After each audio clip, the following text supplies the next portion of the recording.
Hello, hello again. Amazing to see you all. I'm here moderating another panel. And I would start by saying something that I've heard very often. You know, that the feeling when your laptop has 34 tabs open, five apps running in the background, and it starts freezing up. And well, that's our brain on a digital overload and today's world with hybrid work, constant pings, and back to back Zooms, and of course, AI tools trying to help us. At every turn, our minds are running at full capacity without hitting a pause. So that's why I love this next panel because it's about reclaiming space in your mind, in our day to day life, and our work life. So I'm Sneha, head of events at Hacking HR. I'm so much excited to be moderating this amazing panel about technology and mental health, the impact of AI, digital overload, and hybrid work on psychological well-being.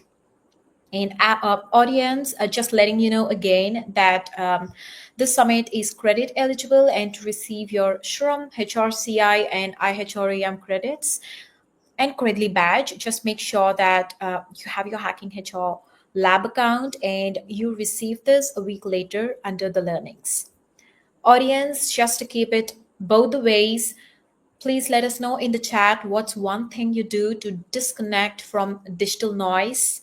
If it's just the aeroplane mode or a no screen Sunday or one sacred hour with your dog or just journal. Mine is always spending a good quality time with my kittens and my cat. I love it.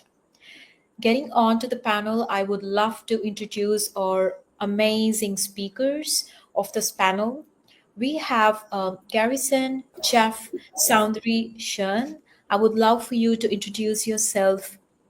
Just let our audience know who you are, what you do, and where you're coming from, and what's one boundary or ritual you have created to protect your own mental space or your own bubble in this AI tech heavy life.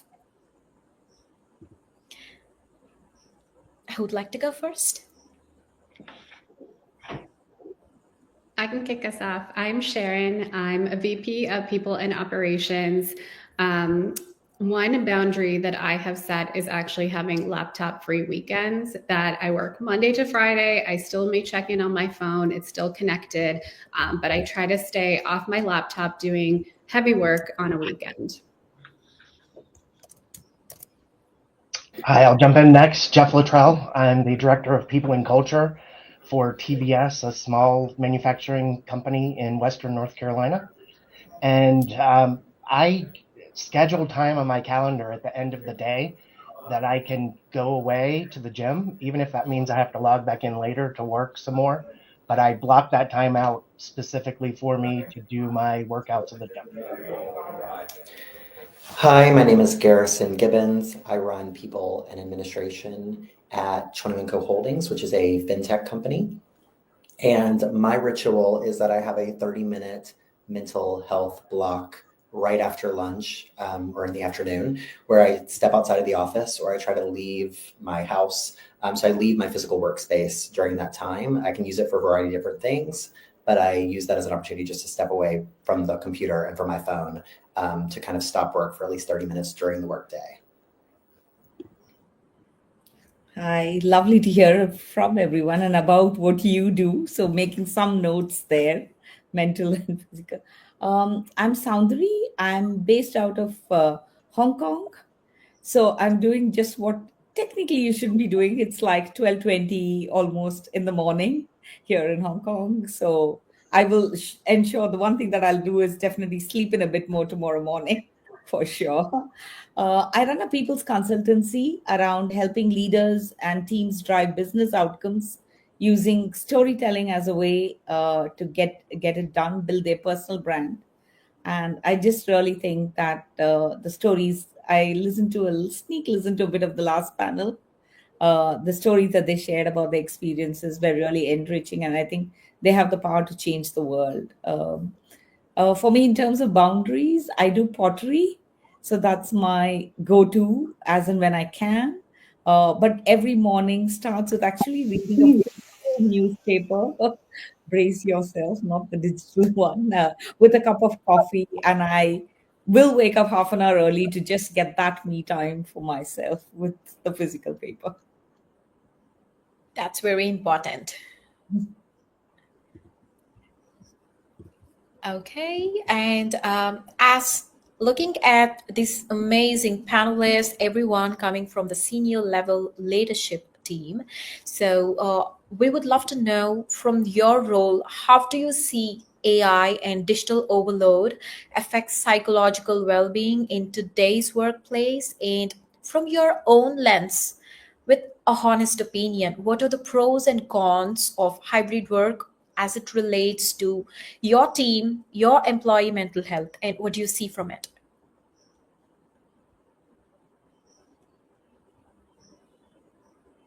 I'll take the hybrid work as a jumping off point. So my company started hybrid work in 2021, so the summer of 2021, so quite early in bringing people back into the office 3 days a week. And so we have set days Monday through Wednesday. So we don't really do a rolling calendar. It's not really flexible. It's probably a little bit more firm when it comes to a hybrid work model. And we've had to be very intentional about the people that we hire who want that, particularly like on the tech side, right, where they can get remote first if they really want that from a interaction perspective. I think as time has evolved, it's actually gotten quite easier because many people do or have commented that they would like some return to work. And so I think from a talent acquisition perspective, it's become easier to acquire that as people are then joining with more intention of how to leverage that time in office, fostering connection, using more in-person meetings versus Zoom fatigue. And so I think some of the positives include that, right? Collaborating is much easier in person, or people tend to like that human connection more when it comes to brainstorming, whiteboarding, anything that requires a lot of in-person collaboration. Debating and brainstorming like go-to-market strategies and projects. I think people tend to really like that in person. And I think just generally like being around other people and kind of from an energy perspective, people feel more energy when they come into an office.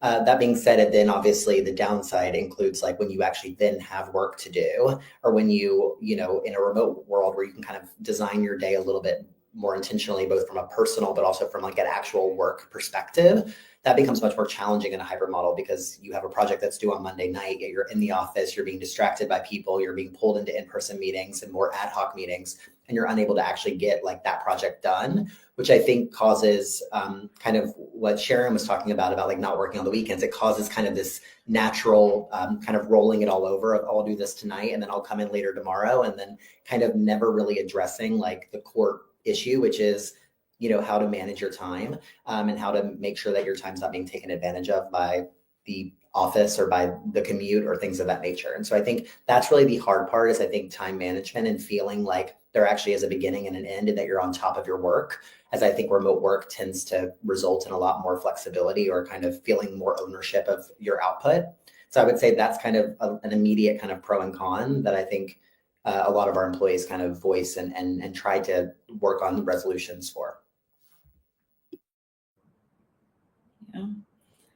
Definitely, as a solopreneur, I miss that buzz at the workplace, that connection. So you need to find your ways of creating the water cooler moments or the coffee, sneak in a coffee and all that. And I think for me, where the overload is, and which I see in my work with organizations, is the typical standard one on there's the real work that people do, the task and the outcomes that people need to drive. And then there's the work around the work, which is all the emails and meetings and everything else. Sort of necessary, debatably, but they do consume a lot of our time. And then there is that whole performance of work, as it's called. The behavioral scientist, Bridget, she talked about this, which is like sending late night emails or Slack messages, or showing up online early, starting late, and all of those kind of things. And I've seen that a lot of the leaders sometimes showcase some of these works because they are working in a different kind of a cycle and they've sent out the message. And even if they say that, oh, I'm working from a different time zone, please feel free to respond when you can, coming from a leader, something like this signals something very different. So I think a lot of the thing on the digital overload for people is not just on the real work, which is full by itself, but it's on the work around the work, which is all those extra meetings. Should this meeting have been an email kind of places? And of course, seeing a lot of people performing work. And so, oh, this seems to be the culture of this place. People seem to be staying late without knowing that maybe they actually took a break in between and went for a walk, or went to the school for a performance, went to walk the dog or something. But you're seeing that they stay late. And that signals something about a culture. And some of these things create the overload side. On the positive side is, of course, the whole connectedness that you feel when you are in a workplace, when you have your team meetings, when you go out for your coffees, huddles, the drinks, and things like that. And I think that's where managing personally and for organization to set some boundaries to manage that comes into place. And I'll tackle the AI aspect because I think there are some positives and negatives as it relates to psychological well-being.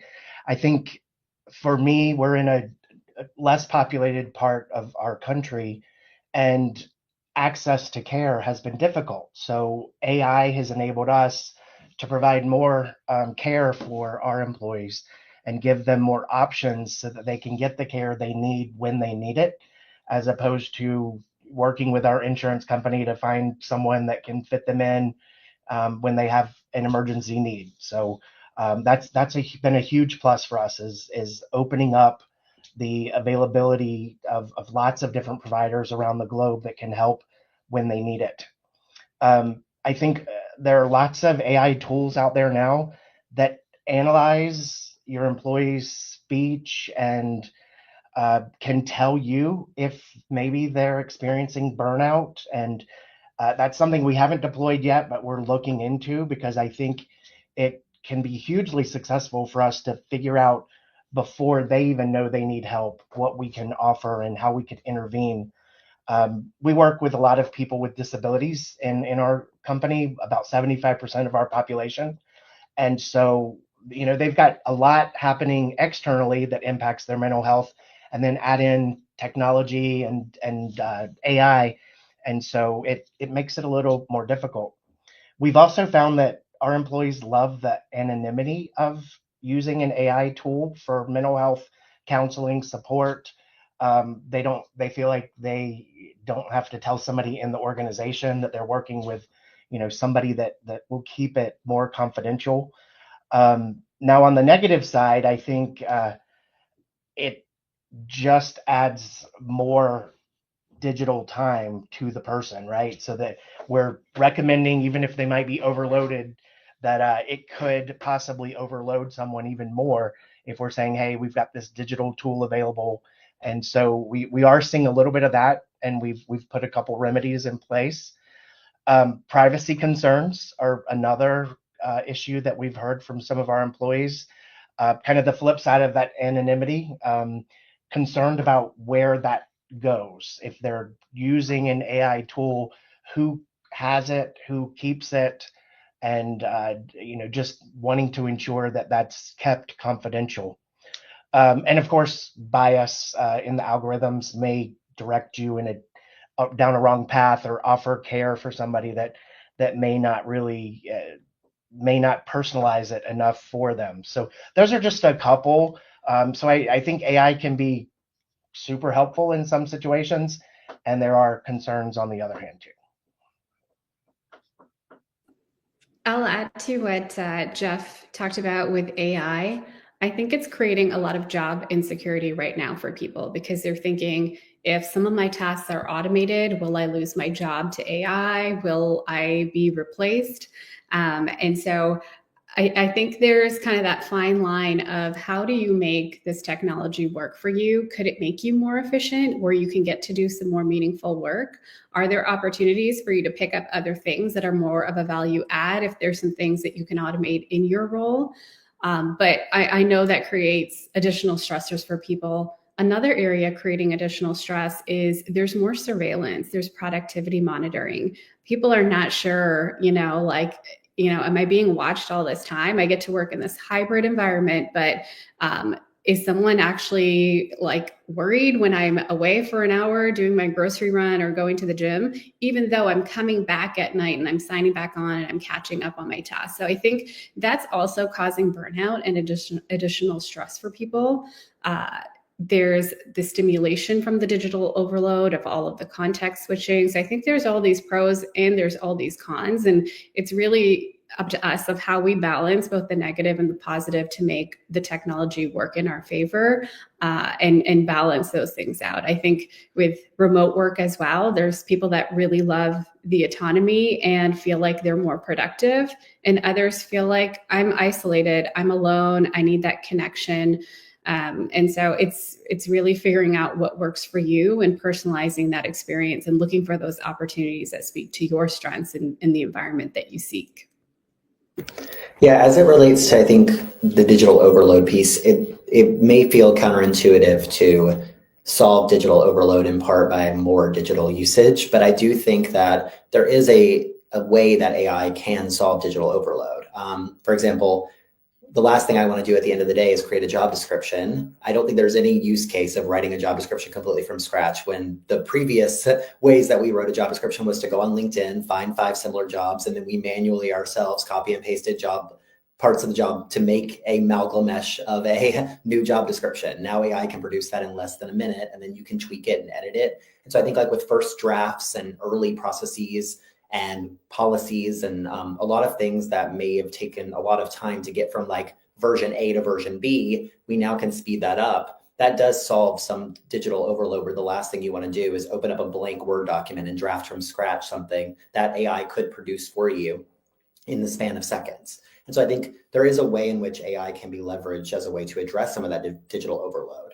That being said, I think obviously to Sharon's point, there is a concern around kind of job security and safety. And I think the best way to address that with employees is to have them try it, use it, leverage it, understand how it works, understand what parts of your job it can automate and what parts it can't. I think the kind of being scared and not understanding the ways in which it will eventually be leveraged in your space is not necessarily, I think, leaning into the future and how you can evolve your role to be more tangible. Humans do offer things that AI will never be able to offer. It's about understanding what those differences are. And I think if you just look back to the HR space specifically, people that didn't lean into a human first, more people-oriented, less compliance-driven, and more business-oriented HR function are no longer in HR or are not doing it well.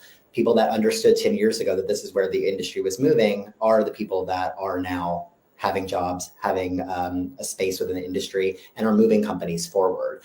Same thing with like the Me Too movement, same thing with DEI, like people who saw the forefront of that and were able to lean in on it exceeded far better than the people who were hesitant to jump in and concerned about the ramifications and didn't do anything about it. And so I would say, I think understanding AI and how it will work within your space, what parts of your job it will automate, what parts of your job it can help with, I think will also help kind of relieve some of that anxiety. But I do think there are ways in which to leverage AI to address digital overload. Then you have to address the other aspects, which are hybrid work, meetings, all these other things that also add to digital overload. But I think a lot of it is less Slacks and meetings, and it is actual like the tangible work that also requires cloud-based technology and work in and around your computer and phone. I think those are the areas where AI could potentially be helpful. Thank you, Garrison. This is the hard truth, and I'm so happy that you're all addressing it, and it's turning out to be an amazing discussion.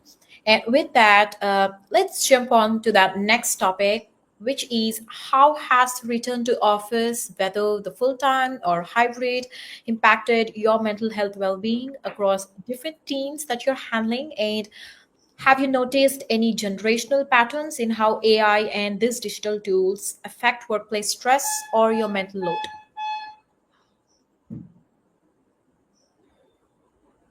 I'll tackle that first and then happily share with my panelists. So return to office has created additional stressors in my environment. And it's really just a matter of making sure that you're communicating the why. That helps ease a little bit of it if you're open about the why, encouraging more collaboration, that face-to-face in certain environments does help. And then also being flexible enough to understand that there are some roles that return to office may not be a mandatory requirement. We saw workers that the resistance created stressors. And until we closed the loop on the why we wanted them to be there, um, they talked about commute burnout because they were used to working from home. They thought they were successful, and then they added in all these other things. I've got to commute to work now. That added 30, 45 minutes to my day. So just again, external things that combined with the digital space that we're in makes it even more complicated. The positive side to that is people do recognize that the collaboration and the new office culture post pandemic has really changed the dynamics in the office, especially for us. We're seeing a lot more um, emotional intelligence with people working closely together, a lot more partnerships and crossing those silos. We were very siloed before the pandemic, and now being face to face again has helped people really figure out, hey, other people in other areas can really impact my work. Their input matters. And we're starting to see a whole lot more collaboration coming out of all that. So that would be what I would walk away with it. Generational differences, we are also seeing, we've got a big cross section, younger and older. And I think younger workers, and I don't want to generalize, but generally speaking, younger workers embrace AI technology, are more open about their mental health wellness. Older workers tend to be a little bit more reserved about sharing those types of things, at least from our perspective. And we have to make sure that we've got things in place to help them and are available to them visibly, frequently, so that they know it's there if they're not as willing to share. And then, of course, older workers, sometimes tech related stress. New technology might cause some concern or trepidation for someone if they're trying to figure out how to navigate it. I love Garrison. I think fully embracing the new technology will help them be much more valuable in the future. So trying to coach and teach them that, hey, don't be scared. Let's figure out a way to make it work for you, has been hugely successful for us.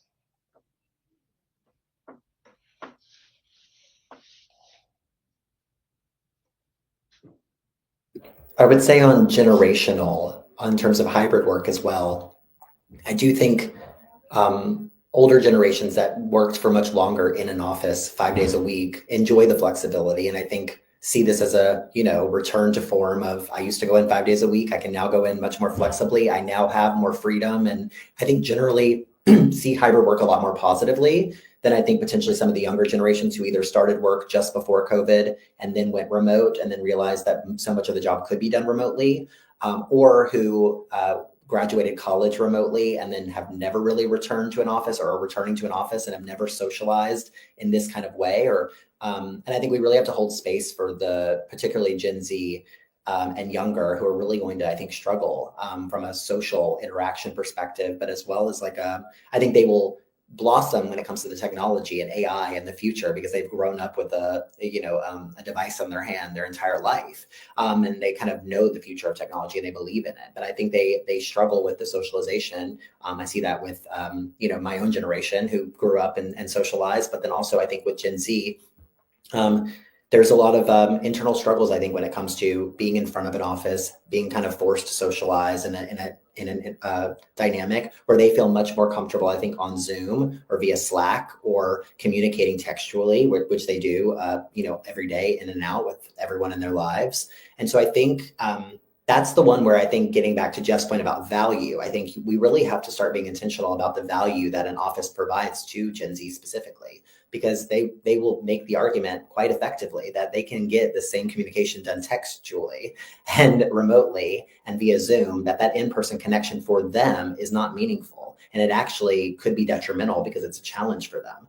And so I think figuring out ways in which to leverage that and understand that and hold space for them and figure out a way in which you could make in-office work meaningful for them, I think is the challenge when it comes to Gen Z specifically, as I think for them, they don't see the same value add that potentially older generations do that worked in an office much longer and have that as a learned skill, see with in-person interaction in the same way. So I think that's a specific generation that I think needs a little bit more value, and I think a different value from the in-office experience that I think we still have not, as a society, quite grappled with or been as direct at addressing. I mean, I really like the intergenerational thing because we are now living in a world, in our workplace, where we have at least 5 generations, I feel, working together, if not more, in some ways. I have forgotten what's after Gen Z and, more alphabets which have come down the line for sure. I think one of the social experiments which has been done in Sweden about getting a council housing where they have some of the young people and some of the retirees living together in an experiment. And what they found out was that obviously there are skills and values that are useful for each other. So, for instance, for somebody who was new to the line, somebody who was experienced in who knew driving was teaching the younger person driving skills. Somebody who was a retired carpenter was helping a person who was interested in woodwork get into that line. And I think there's a lot of synergies on both AI, and without assuming that one generation is good and the other generation is not good at it, because I have my 84-year-old mother who's constantly on Facebook and YouTube and, who's like really got her earphones on and grooving with the music there and all that. So there is adoption for sure across generations. But I think finding ways as an organization to build these teams together so they see value, and absolutely, Jeff and Garrison, the points that you were making about helping them see value. But sometimes you may have to force fit it in terms of providing opportunities as a team. And we do a lot of these pod working in organizations these days. So can we create pods from people of different generations, different skill sets, so people can work together as a team and leverage of each other for, of course, each other's benefit, and of course, also adding on to organizational benefit. I think there's a lot of social experiments which have been done at a different context that we can take and adopt in organizations and experiment and then scale. So definitely the intergenerational part would be really useful. On the return to work, at least for Hong Kong, it's been almost 100% return to work. But what they've learned from the whole pandemic situation of team A, team B, people coming in, it's now taken for granted that one day of the week people will work from home, will flex it and all that. So there's a bit more openness as against the earlier bit more of the presenteeism culture which was there. So it's really benefited people to go and live a more meaningful life, find ways to manage families, extended families, people that they're giving caregiving. And I think especially for caregivers, this has been really great to have that flexibility. And technology has enabled that in many ways.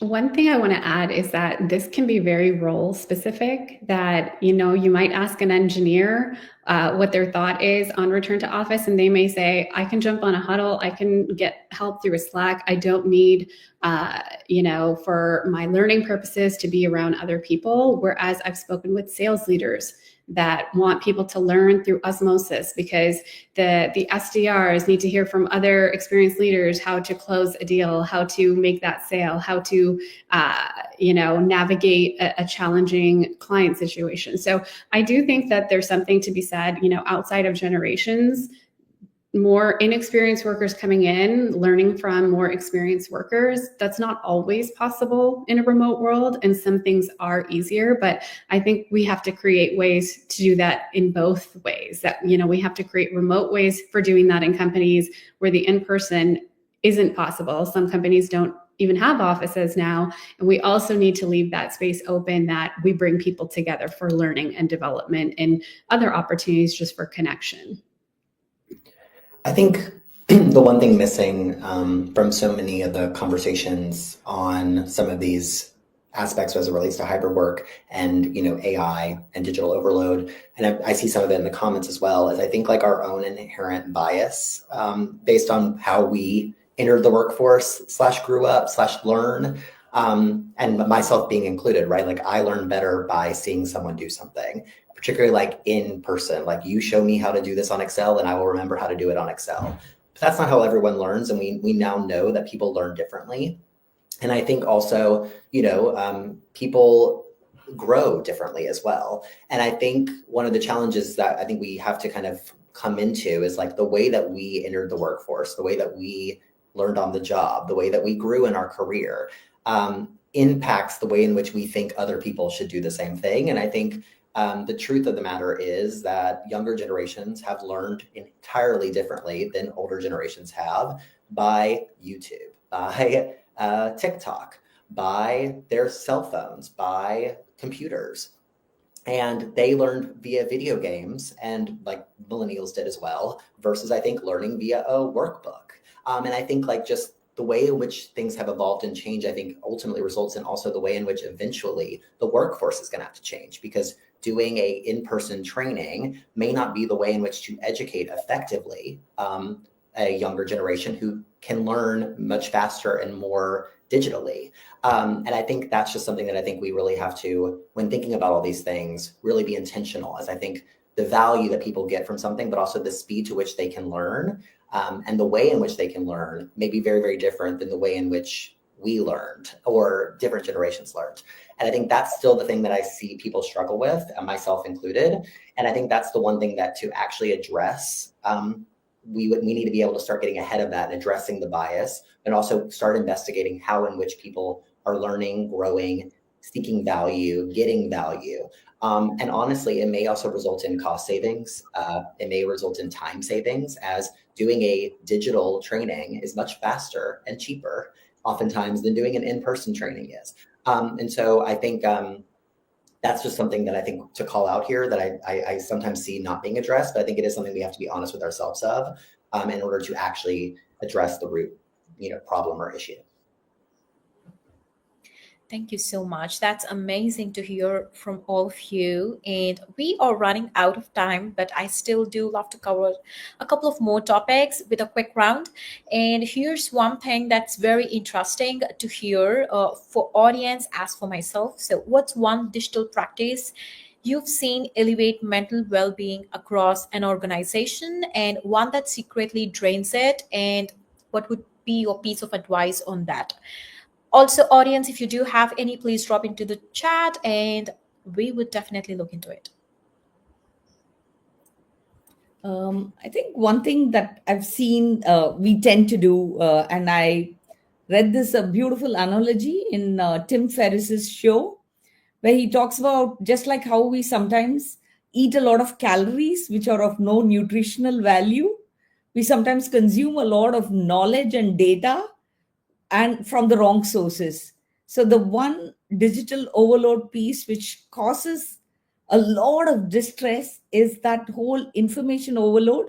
So we need to move to a more low information diet in a world which is like full of a lot of information, and that applies both at work and outside, be it on Slack, be it meetings, too many meetings, really, really draining. So one way of elevating it is actually carving out calendar time for meaningful work and blocking calendar blocks, working in calendar blocks. Again, as somebody who needs to, as a solopreneur with no resources to manage my time, and I need to be really on top of it to get so much in. I think calendar blocking is really important for people to get to that low information diet, if you have to call it a diet in these days, and also about focus on looking at learning to say no, getting your balances and boundaries. Every meeting that you're like marked on, every email that you're marked on, and I know there've been a lot of talk about meetings. So I think the positive side of it is one of the banks, DBS, Development Bank of Singapore, based out of Singapore, does this. They've created the meeting strategy called Mojo, where they have a meeting owner and a joyful observer, MO and JO. So they manage to ensure that the meetings are observed in a certain way. They take feedback about it and they run it. And I think this is some practice which can be very easily adopted in most organizations to ensure that you have an agenda and meetings are run better. And that will really elevate.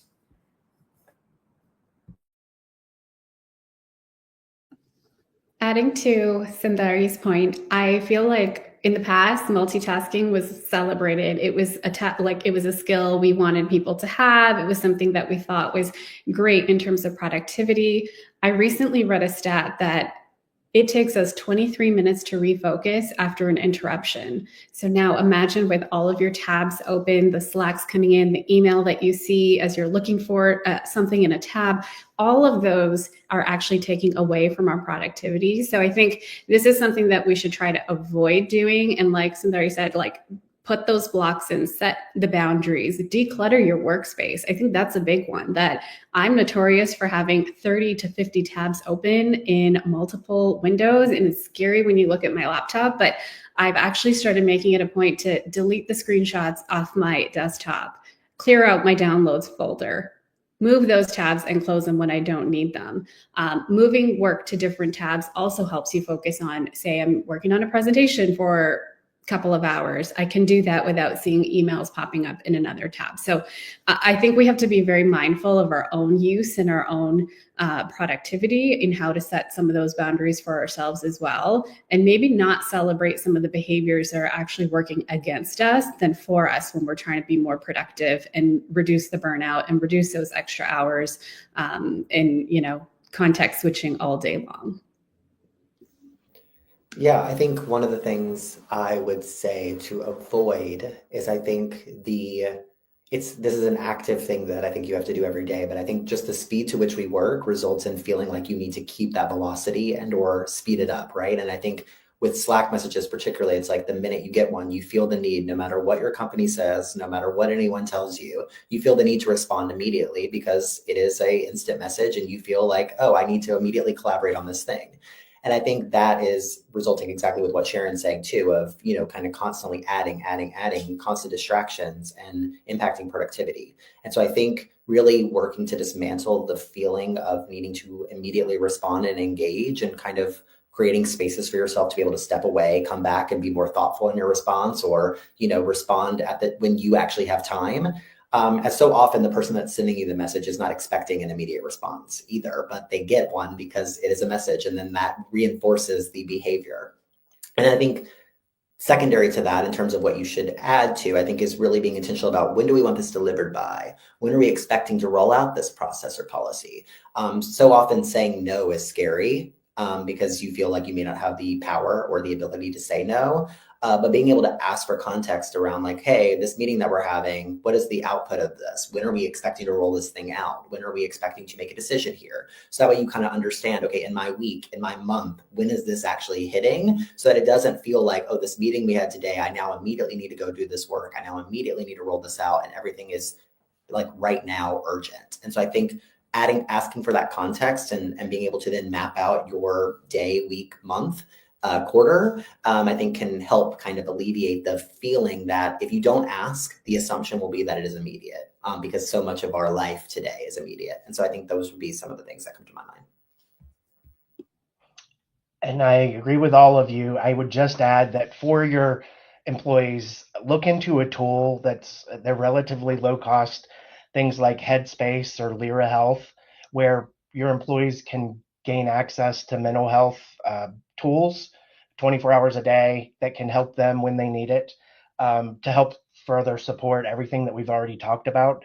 If they do get in a space where they need some assistance, then it's available to them. So I would encourage you to look at some of those tools that are out there. And no, none of them pay me to say that. Those are just two that I've looked at that look really good. And on the matter of work and kind of disconnecting, our leadership team holds each other accountable for that and encouraging the rest of the teams to disconnect at night. They need that time to recharge, be with their families, their pets. And so because it comes down from our CEO and all of us as leaders reiterate it to our teams, you don't walk in the morning with 500 emails that you feel stressed about. You walk in and everybody's kind of jumping in. Yes, it gets busy during the day, but then we turn it all off again at night. Thank you, Jeff. Thank you all. So we would love to close it up by just asking one quick piece of advice of what would you give to our audience to help them manage the digital life and your mental health? Yeah, we will wrap it up with a quick check-in, and yes, who would love to go first? I'll kick us off. I think it's asking for help. If you're struggling with something, chances are someone else is too. So if you can't wrap your head around a new piece of technology that you're being asked to use, or you're struggling with hybrid work in some way, talk to your manager, talk to your team, brainstorm ideas together.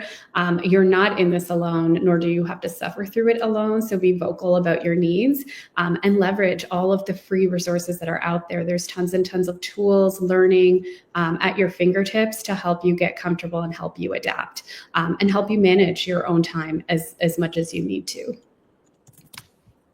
I want to leave a tool for actually organizations and folks to do, which will help people.